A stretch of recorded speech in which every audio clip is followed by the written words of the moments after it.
Ciao and welcome to What's Cooking Ari's channel and the Sweetest Kind of Deaths, Week 8, The Illusion of Belonging Without Cost. If I have a motto for America, it's simply this: nobody does it better the second time. Our first trip in America ended only a year and a half in. Why? Because my father could not get a visa to come to America. My mother and I returned to Iran. Back to uncertainty, back to ration lines, back to a war-torn country where bombs lit up the skies of Tehran nightly. But ultimately, back to my idol and my love, my brother Payman. But before we left America, my mom had planted something in me that had lasted a lifetime. A book. She wrote it by hand, for me, to teach me the Persian language. At the time, it had no name, but it is now known as Farsi Made Easy. That book has now lived on for over 41 years, passed down into classrooms all around the world for children just like me. But back then, it was just one mother, one child, and one lamp of creativity against the dark. She had once been the dean of a teacher's academy. She was a poet, a visionary. Now she had only one student, me. Well, me and my little cousin, Artemis, who could barely walk at the time. She was toddling through our lessons with laughter. That was my first understanding of creativity, taking what looks like limitation and transforming it into opportunity. So when we returned to Tehran, life shrank. We slept under stairways when the sirens screamed and the bombs shook the air. We rationed water and power, each available for only about an hour a day. We stood in long lines for food and sometimes left with, almost nothing. Second and third grade should have been chaos. But because of my mother's little book, because of the foundation that she had built for me during first grade, those years were a breeze. Knowledge had been smuggled into me under the disguise of play. Meanwhile, revisiting our time earlier in Bakersfield, California, I had been that foreign child in kindergarten, learning English with kids who looked at me like I came from a different planet. 2 worlds, 2 languages, and 2 wars. So we tried again to go see my father.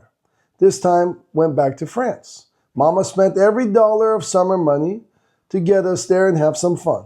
We had a bag of summer clothes and $100 left from my father's allowance. On the day before we were set to fly back to Iran, the phone rang. My uncle, Hossein, once again gave a ring. Hey, give it one more try. With little hope, we went back to the U.S. Embassy. The line was endless. The heat blistered. We stood for hours, watching faces walk out with despair, denied again and again. By the time the sun began to fall, we were among the last batch called inside. The interviewer looked at me. I was a child, sweaty, tired, caught between 2 continents. He asked, "Why do you want to go back to America?" And I didn't tell him about war. I didn't tell him about those bombs or ration lines or the absence of my father and the unity of my family. I told him the truth as a child sees it. McDonald's is a fun place for birthday parties. My cousin invited me and I want to go. And just like that, the stamp was given. My second chance was sealed by innocence, not politics. So this week's reflection, or the mirror, here's what I learned and what I offer you. Belonging always comes with a cost. We love to imagine that we can enter any space, a country, a job, a relationship, or a community without a price. But every belonging has its dues. For me, belonging to America meant exile, meant return, bombs, waiting, and in the probable grace of a child's honesty. For you, it may mean swallowing pride, facing prejudice, or paying the cost of patience when you'd rather demand instant acceptance. The illusion is that belonging is free. Well, it's not. But the cost does not make it worthless either. The cost makes it precious. So, how does the love that we classify reframe belonging in this way? When we look at love, we look at leadership through stewardship. To belong is to steward a place, not to just take from it.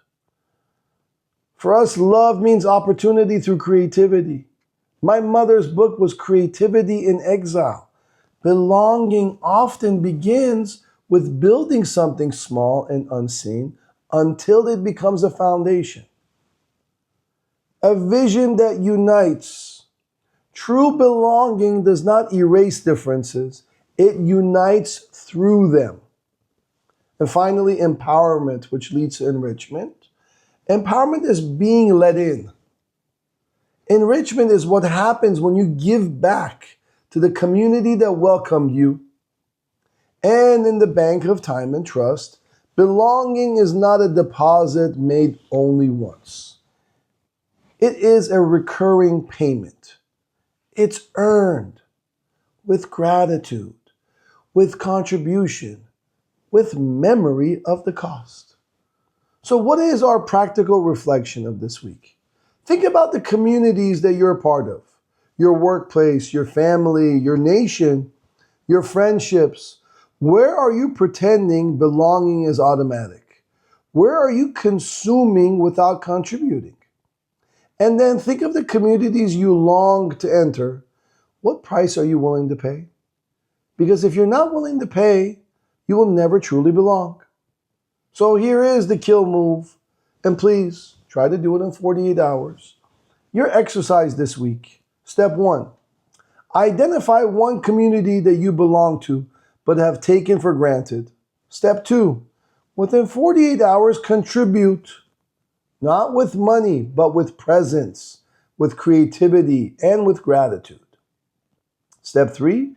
Write it down as a deposit in your bank of time and trust, because belonging compounds interest only when you invest. So, the candle for this week: belonging is not given, it is earned in thought, in word, and in deed. Ciao, till next week.